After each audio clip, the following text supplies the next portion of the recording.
This lesson is the Muslim sacred story in the historical context.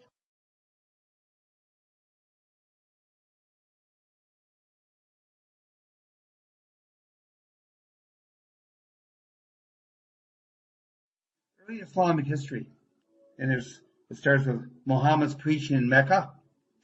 Then there's a hijrah, the migration to Medina from Mecca, which is key for Muslims about tied in with later the Ummah.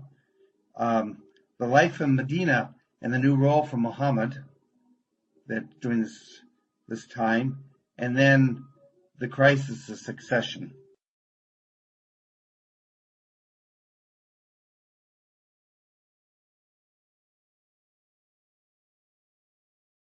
There are two sources for the life of Muhammad, the Quran and the Hadith. The Quran is the primary scripture for Muslims, and it is a revelation of God's word to humanity through the prophet. And it goes from the longest surah. It's not even chronological necessarily. It goes from the longest surah chapter to the shortest if you read the Quran through. Unlike the Bible, therefore, since it's directly revelatory, whereas the Bible uses all kinds of different literature to become revelatory. So it's seen as primarily recording of God's revelation to humanity. And Islam, the term Islam means submission. And a Muslim is one who submits. Now, the Hadith, on the other hand, if you recall from the last module, are reports of Muhammad's compatriots and his contemporaries. There's stories about him that kind of fill out the story, that contextualize everything. And so therefore, it somewhat has some biographical dimensions to it. It contains more details of his life story.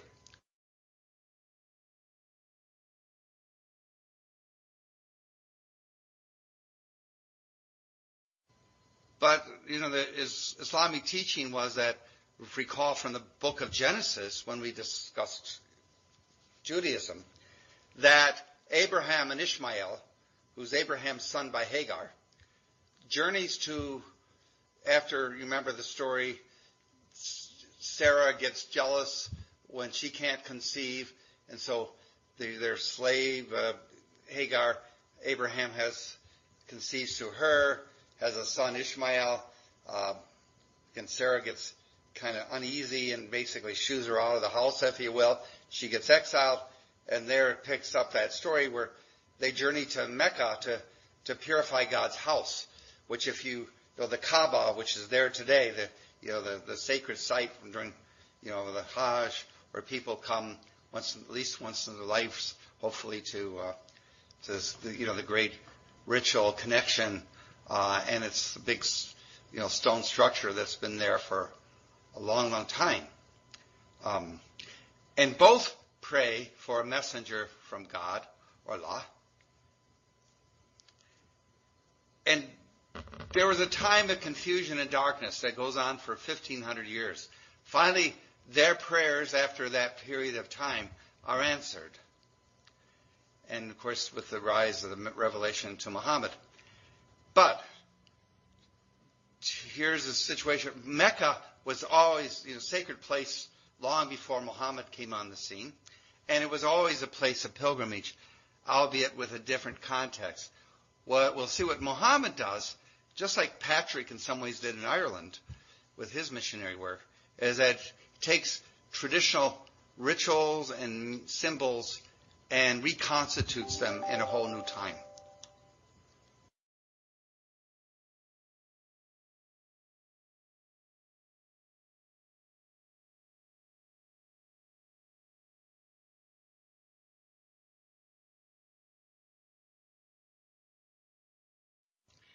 This is Muhammad's early life, and I want to recommend, well, more than recommend, the video that you have in the web resource on the YouTube on the life of Muhammad, which was first shown on BBC. It's that 3-part. It's quite long. It's close to, the whole thing's worth 3 hours, almost 3 hours. but it does a phenomenal job of breaking up much more detail about the context of his life and what happened and how these things unfold. And I'll keep referring back to those videos as you go through these slides. He was brought up in a Hashim family which had fallen out of favor. So they were somewhat fringe at the time, kind of traders. His parents died when he was very young, that's 5 or 6. He's raised by his uncle, and he works for, first of all, a wealthy widow named Kajira. They fall in love. Even though she's 15 years older than he is, she still bears him 6 children. And again, she ends up being the love of his life. And stories abound that even there was something unique about this young man, that even as a youth, that he was recognized as one who was going to be called for some great task by God. And what happens is there was this called the Night of Power. And the Night of Power is he prays in his cage. He's right above the city of Mecca. There's these caves above town. And he's praying. He's trying to seek out God's will. And he has a vision of the angel Gabriel who told him not to read. And that's recounted in the Surah 696 in the Quran, verses 1 to 5.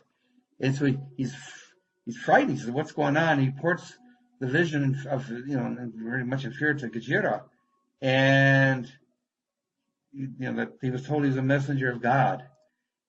Now she agreed. She believed him. That's why they say she is the first Muslim. Get it? She's the first Muslim because she accepts that reality of who he is before he does. So he goes back to the cave, but he doesn't get any vision for a while, and then these visions start to return. And besides Kajira, who was the first Muslim, Muhammad's friend Abu Bakr, and his cousin Ali were among the first to accept. And at that time, in an early stage, you got up to about 40 people.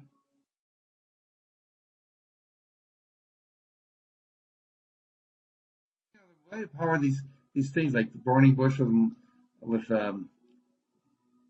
Moses, where you have your aha, or Sarah Paul, where he's this road to Damascus experience. And these are all things. Now, there's a crisis that arises. You can see again, harkens back to there's that picture between Mecca, where we lived, to Medina.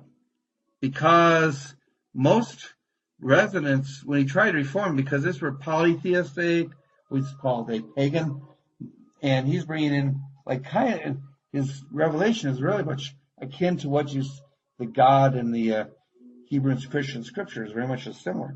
And the people of Mecca just reacted with hostility to that. Okay. So he's protected by his uncle for a while. And then he has another revelation. He has another night vision where he goes to take it to Jerusalem. And that's why Jerusalem, even though it's not near Mecca or Medina, in the mosque there, the Dome of the Rock, is the third most holy site in Islam, because there Muhammad dreamt he ascends into heaven. In 619, his wife and his uncle both die, which is very traumatic. And also, that's his protection. So they went to Medina, which is 200 miles north. I want to say it's almost due north.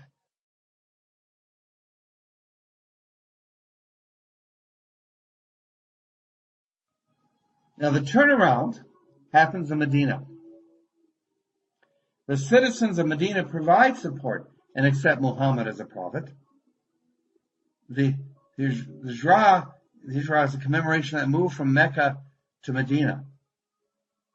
And that's why when that pilgrimage really, Islam starts to get formed, it's year 622 in the Common Era, 60 years, is year 1 in the Islamic calendar.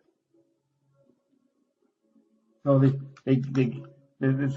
even went to there, if you see that video, they went to Ethiopia for a bit, but they go there to the followers who go to find protection in Medina. They get an entirely different reception and much more welcoming.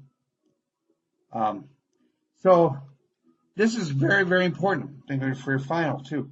The emigrants, the Muhajirin from Mecca, and then the helpers, the Ansar, they call the Ansar, who help them, when they're on the way to Medina, people of Medina, help them they really give them support, welcome arms. They come from different tribes, different cultures. It was a kind of a new unit, much more cosmopolitan, inclusive. They make up the community of Islam, the Ummah. And that's why even today, because of that formative experience, people make, the Hajj to a pilgrimage to Mecca. They're people from all over the planet, different races. Doesn't really matter. Then the Quran was completed. The revelations, even Muhammad wasn't there, but the revelations continue in Medina so that the content of the Quran is complete by the time of his death in the year 632. So now they prayed to Mecca. And then there's a Median army from Medina began an assault in Mecca. So you have these other tribes, and they made a 10-year peace. The Meccans saw what was coming down with the Meccans in 629, and they thought that Muhammad was going to put the kibosh, but he didn't. He said he wanted reconciliation. So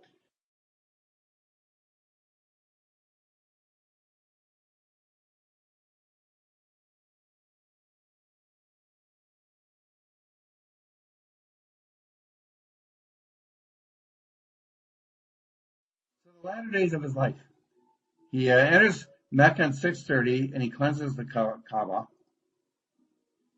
Many tribes from across Arabia submit in the year 631. There's a farewell pilgrimage in March of 632 that established the model for the Hajj. This pilgrimage ritual that all Muslims are supposed to do at least once during their life. So these things are happening very, very fast at the end of his life. All these tribes coming around, reconciliations. It was, I can imagine, it must be a very heady experience.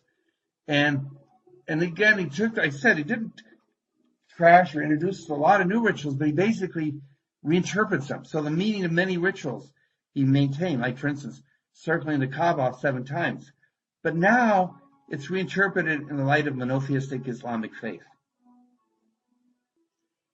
And his story becomes a model for all Muslims. If you just watch that video, you see people it's because it's so much on transcendent, the divine, you don't say, well, they don't look at, the prophet go here or whatever, some in general, but the emphasis isn't, you don't want to get into hero worship too much. It's like the focus is on the divine.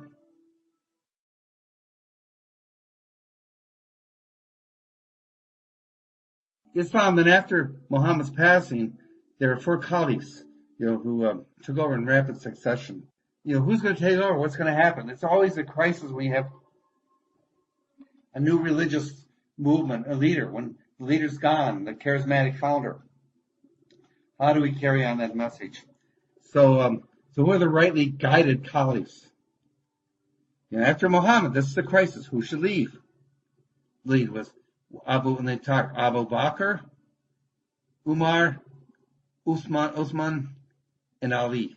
Okay, and your text goes into some of the details of some their lives and some of the folks. Okay, so Abu Bakr is the first one. Remember, he's one of the first person. He from 632 to 634. A couple highlights of his life. He said he wept over the Quran. He had so much touch. He consolidated all the tribes so that in those 2 years you have all the tribes of in the Arabian Peninsula are kind of like singing all the same hymn book. He also did a crackdown on apostate tribes, those that rebelled, and he began to collate the scattered surahs, the Quran, so kind of put it into one text. The next caliph is Umar. And so when he was 634 to 644, one thing was key with him is that he adopted a fair means for treatment of Christians and Jews who fell under Islamic rule. And they're because they're all the children of Abraham. some of the stuff's not really too much in your text, but I'm going a little bit, there. Okay. He integrated the principles of the Quran into public law.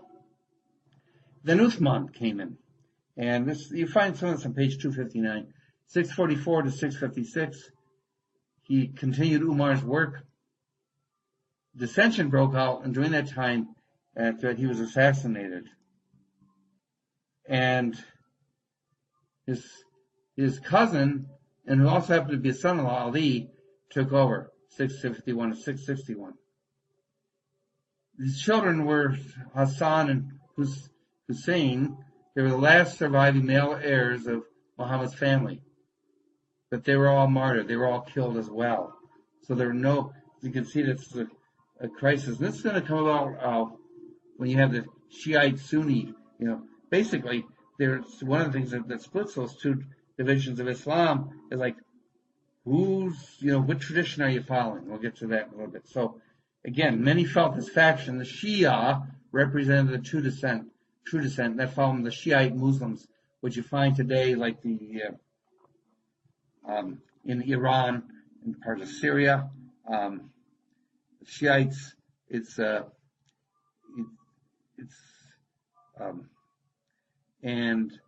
was the Ayatollah, the Ayatollah, that's on the Shiites. Okay. Shiite vision. So what's different? There you see there's Iran there. The spiritual leaders are imams, not colleagues. And the belief of the 12 imams, not imams, the last of whom are disappeared, they're going to appear again in the future. So it's almost like before the great vision. And there's tension today, and you see that between the Shiites and the Sunnis. And you said, the ISIS is all Sunnis, and the Shiites are fighting them in Iraq. Iraq is led by Shiites, but the Shiites are the minority. So he said the Sunnis are in Iraq. So there's Saudi Arabia. So Iraq and Saudi Arabia are mostly Sunni, particularly Iran and to some degree Syria, some parts of Syria. It's Shiite. So what are the Shiite beliefs? The belief that Muhammad invested Ali with the mantle of leadership, and when the younger son was killed in the year 680, that became a rallying cry for the Shiites. So that's one of his intention. And then there's the notion of the hidden imam, who people won't recognize, who's going to return at the right time, God's time. And they're known as the Twelvers, the 12 imams. Okay. It's almost like the servants of some of the mystical Judaism. See some of that.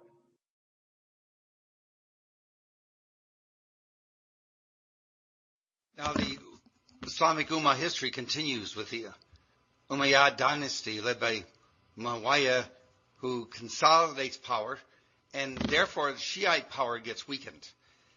And this period of time, Islamic expansion goes into northern Africa and even into Europe, and you have, the Battle of Tours, and then an establishment of the Moors in what is now southwest Spain. One noted beautiful piece of architecture at this time is the Dome of the Rock, which is built in 691 by Abd al-Malik. It's in the heart of Jerusalem, over the spot of where the Jewish temple had been. It's also the spot where Abraham was going to the Jews say sacrifice his son Isaac, where Muslims say that Muhammad ascends into heaven, his vision, and so is sacred spot. It's beautiful blue. I've been there. It is blue and gold. It is one of the great architectural wonders of the world. The Abbasid dynasty was actually named for Muhammad's uncle Abbas. They moved the capital to Baghdad in the year 750, and they're the colleagues had absolute power. And you can see the story of the Arabian Nights, a reflection of this period. It was weakened under the Seljuk Turkish invasion.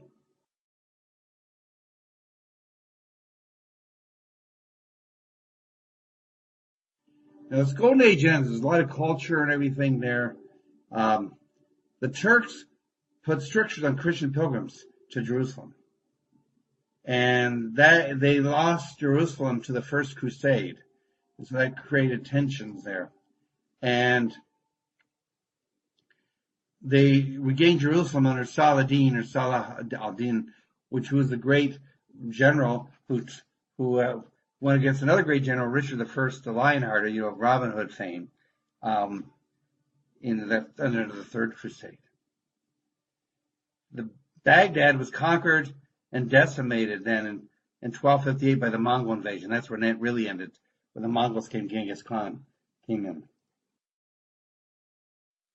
Sharia law, what that, people say that today what that is. Well, here it is. The question is, how do you apply principles of the Quran into daily life? And there was this whole story in the 10th century, the closing the gate of Jihad, which meant how flexible were you interpreting the teachings of the Quran into the present day. And so you had this the Sunni, and so at that time the Sunni Islam, this is why you get today, fixed the application of the principles of Quran into legal application. So up to that time was a little bit more flexible than it became subsequently.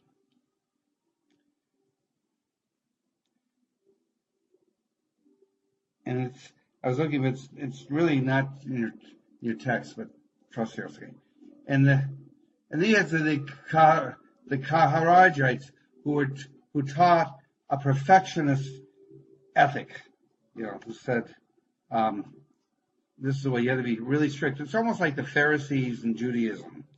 Only now you have the thing of making it, embedded into secular law. So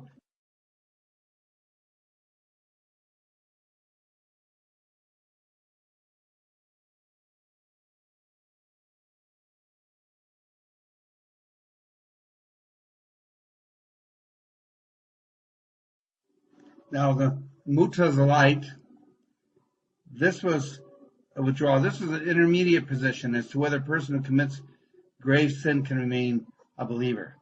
And here, the Mutazilites didn't believe in the literal interpretation of the Quran. They accepted the language as it's a metaphor. Okay, just as some people say they're not. So they weren't fundamentalists about it. And they rejected the notion that Quran was divine and eternal.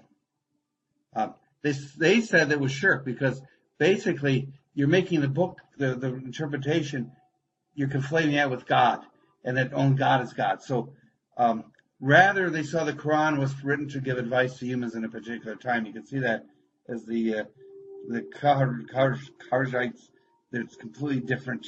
The Mutazilite Kharijites, opposite. They were eventually pushed aside by the Orthodox Sunnis.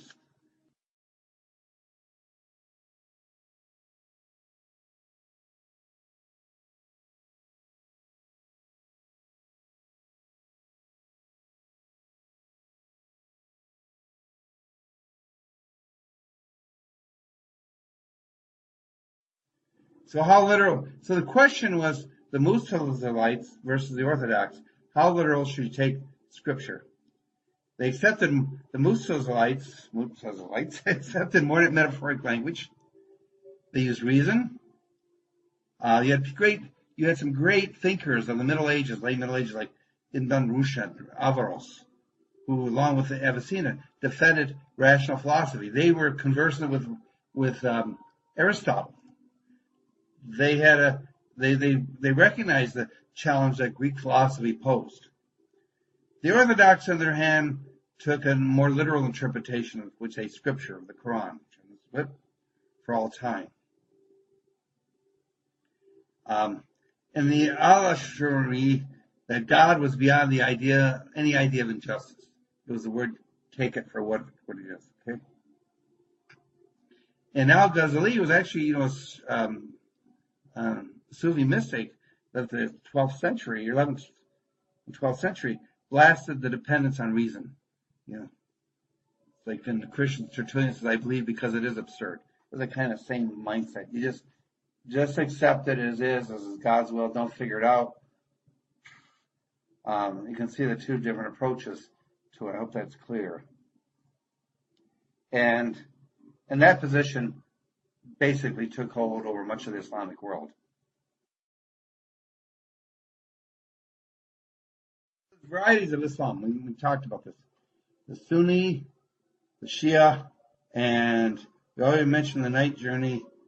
So there's mystical tradition, source of Sufism, and Sufi practice.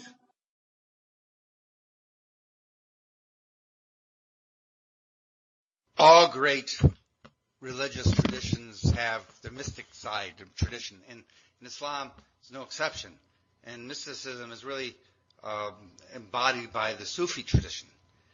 And the Sufis want to go back to the simplicity that Muhammad had exhibited, and come back to the roots of your faith.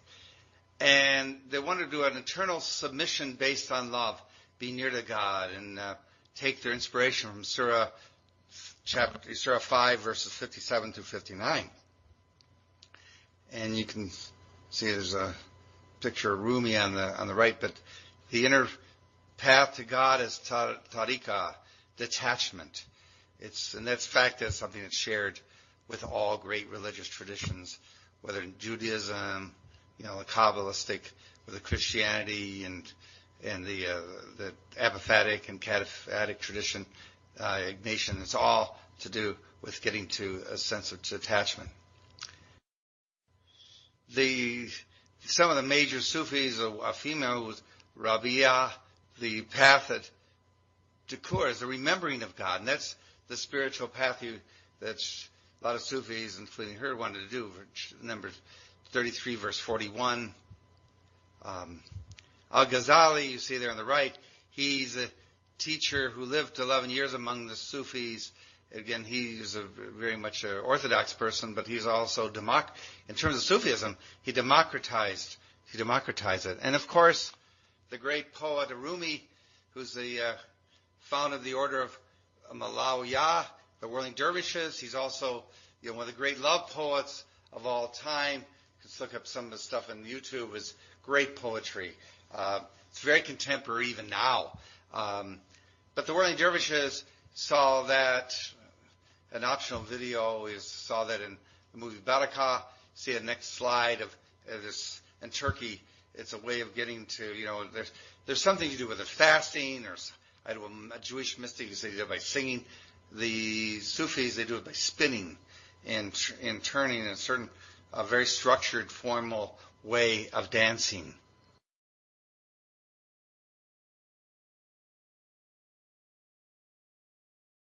The Islam in the late Middle Ages developed three empires.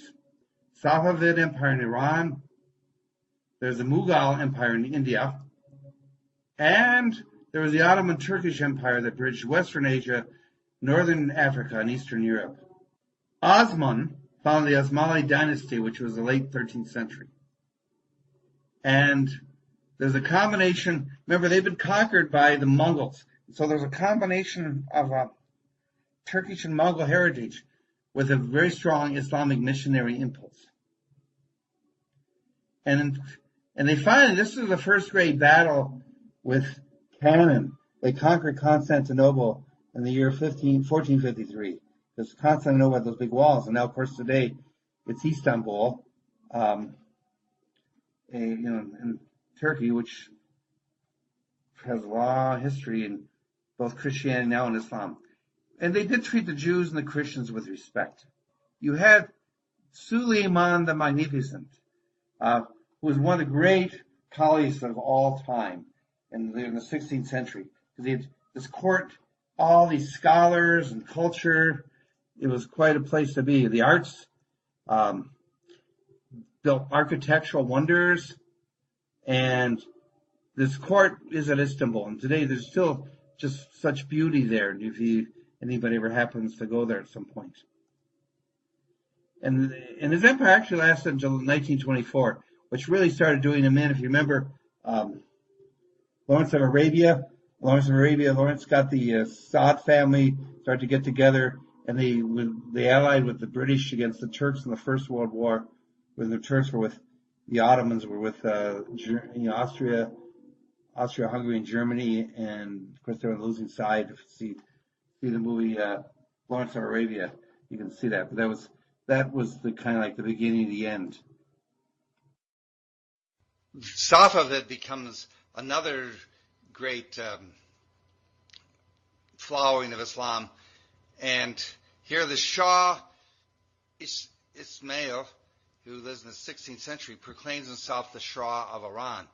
And if those of you who studied recent world history know about the Shah of Iran, the last Shah of Iran was allied with President Carter, and he was overthrown then by the Ayatollah Khomeini, and we know the story about the end of the Carter presidency and the Reagan presidency coming to fore. And a lot of that happened predicated on the hostages. But the Shah Abbas, who creates this capital city, follows Ismail. It's a couple generations later, and this beautiful city of Isfahan, and it's one of like a lot of water and lights and beautiful symmetrical architecture. It is one of the great beautiful cities in the world. The Mongol Empire, and it's the conversion of the Mongols. So then in 16th century invaded India. They had become Muslims. Now they invaded. So the kind of again, Babur in 1530, he died in 1530, founded the Mughal Empire, and Shah Jahan in 1628 to 1658 built one of the world's great piece of architecture, the Taj Mahal, for his wife. There's the largest concentration in Southeast Asia is the Muslim current concentration in the world: Pakistan, India, and Bangladesh. And again, if you saw the movie, ever see the movie Gandhi, because the Muslims and Hindus living in India, and then after they became free from Britain, there was this violence, and then people went on the east. They went to, which is now Bangladesh, and the west was formed Pakistan. Of course, Bangladesh at one time was called East Pakistan, but it's Pakistan, and India because of the bulk of the country in the middle. But there's been tensions over the years between predominantly Hindu India and Muslim Pakistan. What I want to do is just briefly mention some of these reform movements, which you can see more on pages 264 to 267. And your text, and there's a lot of some web resources too that you can find associated with this module, which I recommend because I'm just going to briefly mention these. One is the Wahhabi movement, and we'll say more about that in a minute, but Wahhabism, of course, is what was fueled Osama bin Laden. It was, especially in the 19th century, it becomes very strong into the 20th century, harkens back to, all West, going back, let's say, if we could just go back to the early days, kind of back to the roots, and anything else is toxic and almost like the end justifies the means to ward out, Western influences. And you have some imams who are very violent about that. In fact, you have some of that flavor in the wonderful, dealt with in that Life of Muhammad video. I mentioned that the Wahhabi movement was also out of which the 9/11 conspirators and Osama bin Laden comes out of that movement. Earlier in the 19th century, you have the Sudanese Mahdi. And the Mahdi, that's an apocalyptic sense, that something's about to happen. He's a messenger of God who's going to, that somehow that God's going to drive out the Westerners, that we're going to have a renaissance. You have a very famous movie, Cartoon, with Laurence Olivier playing the Mahdi role, and Charlton Heston plays Major Gordon, the British the time, of course, is colonialism, which feeds this. Eventually he dies at a young age, the Mahdi. But the example of something exploding at that time, another expression. Jamal al-Din al-Afghan, who is very much kind of reform within of Islam. On the other hand, you've got, and you'll see this in a few minutes, Syed Ahmad Khan, who looks to accommodation with the West, and we'll get a few of these more detail in a couple slides. These, of course, then, from the Indian continent, and Muhammad Abduh was saying from Egypt, saying that we have better science, that are treating the arts and stuff, but we don't need the Western stuff. In fact, it's all there in Islam, and it's superior to anything the West would have to offer. And then you have the Muslim Brotherhood. The Muslim Brotherhood is, it started in the 1920s, but it was, if you know the context of the Arab Spring, and there was this flowering of the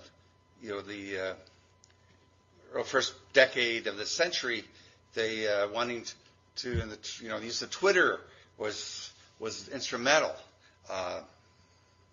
just as the facts earlier at Tiananmen Square in China, to democratization for young people, hope and new possibilities.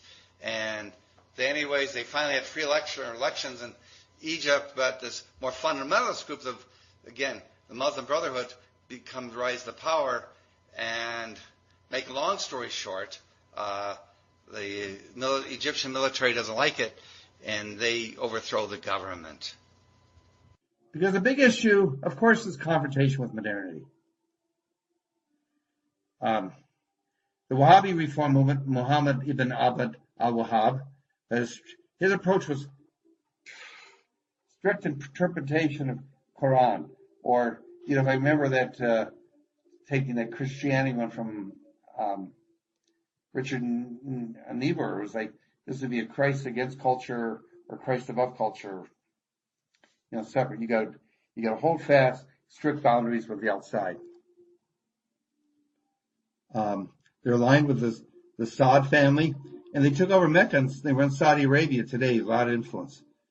They also rejected, kind of against European colonialism, whether it's France and Egypt, in Britain and India, France and Egypt, Britain and India, Holland and Indonesia. And there was a rise of nationalism. You had Abu Nasser in World War I, after World War I, led to Arab nationalism in the Suez Canal War in 1956. Turkey and India, which then became part of Pakistan. And I mentioned that with Lawrence of Arabia, kind of in a pan-Arab, pan-tribal thing that see themselves as Arab as a people. Now, Muslim, it's a citizen of a state more than a belief. Nutrition is a believer, kind of cross-national, the Ummah. Now it's like a citizen, like a particular state. Muhammad Abduh, I mentioned him, and that's one of Egypt. There he is, 1849, 1905. He strengthened Islam. He said that Islam, that the science is better if you don't have European influence. So somehow there was a sense of that. If you could purify Islam from Western influences, you'd be better off. And I think it harkens back to those days of Suleiman the Magnificent or something. Okay. So he's pro-science and education, but he argued that Islam was more compatible with scientific mindset than Christianity, which he kind of dismissed as too otherworldly. Syed al-Amir, 1849 to 1928, he's an Indian Shiite lawyer. And he's on the other side. He wrote The Spirit of Islam.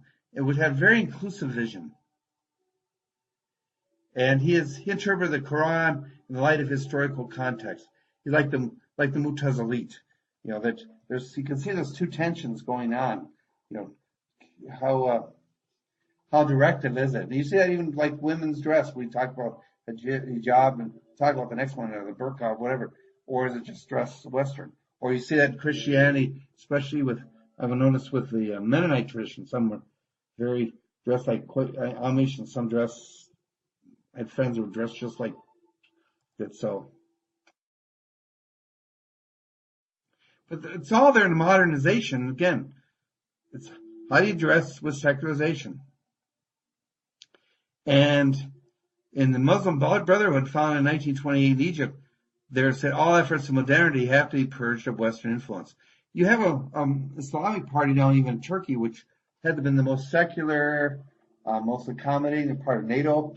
And then you got the Islamic Republic of Iran. We just had that treaty with Iran finally about nuclear testing, and that was the issue with always bounced around with the Shah who was overthrown by the Ayatollah Khomeini in 1978-79. If you saw the movie Argo a couple years ago, it dealt with getting Americans out of there. And you have today that in part of Nigeria, the Boko Haram, which is horrific, but they're trying to get Sharia law in there. And which means that Sharia, there in some interpretation is just like, for some people, it's like the Caliphate of the 7th century. Can get back, like talk about old time religion. Well, there's going to be clashes there, and part of what ISIS wants. So, and again, the notion of the jihad, which we mentioned, the struggle, has now been co-opted by a lot of radicals, and but that notion of that is rejected by most Muslims. What struggle with jihad really means is an interior struggle to holiness. You get to depth. It's in your soul. And Islam and nationalism. Like I said, there's been different ways how do you deal with this. Turkey has been traditionally more secular nationalist. Pakistan is trying to find a Muslim homeland in South Asia. Again, you had more radical, the Shiite Islamic Republic after the 1979 revolution.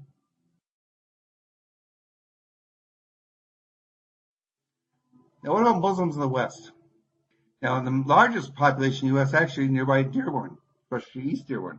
But even there, it's 30% are Muslim. And here's an important part. 65% of Middle Eastern immigrants in the U.S. are Christian, not Muslim. So you don't want to conflate things, that people be who they are. The nation, there's been homegrown, the nation of Islam founded a strong force in the African American community in the United States. It was founded by Elijah Muhammad. And then, of course, you got Malcolm X and then Muhammad Ali. And Malcolm X was very separatist.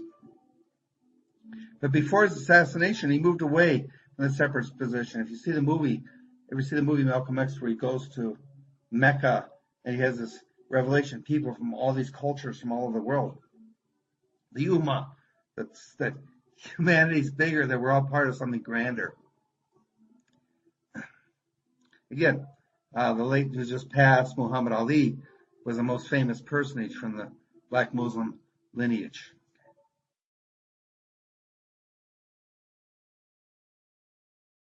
But what are some of the major challenges you think facing Muslim Americans as they try to live in the West? And do you think that any of the traditions unique to contemporary Islamic practice around the world help or hinder living their faith in societies like the United States?